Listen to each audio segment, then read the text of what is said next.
Okay, here are the newborn essentials that I've actually used. I have a 2-week-old, by the way, and everything on this list has pretty much saved me over the last couple of weeks. First of all, this white noise machine, it essentially, I mean, any white noise machine mimics the sound that a baby hears in the womb, so it just kind of soothes them and puts them to sleep. But this one is rechargeable and it was cheap on Amazon, 10 out of 10 recommend. Also, this nightlight is also rechargeable, which is amazing.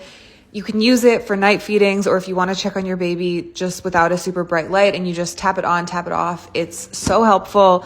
I also got it on Amazon. Pretty much everything here is on Amazon. I'm going to link everything in my bio, but this breastfeeding pillow, it's so much better than the Boppy in my opinion. It's just more structured and it helps you get a good latch if that's something you're struggling with. Like I did vitamin K2 drops, because newborns have low supplies of vitamin K and you need it for blood clotting. It's important. So I just give her one a day.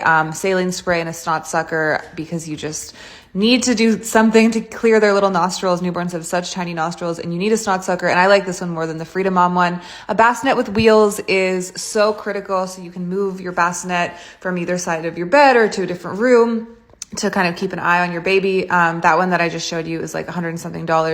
It was such a lifesaver. Also that sleep bag that I just showed you, I'm running behind.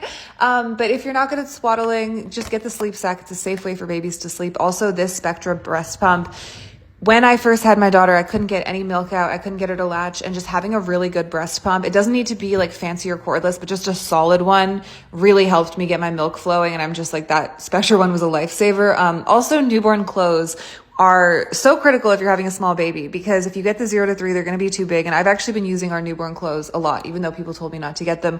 Also that little sucker thing I just showed you, it takes some of the spit out between her cheeks just for safety. Aquaphor key. And then this pail to give baths and just to use to wash some of her clothes has been super helpful.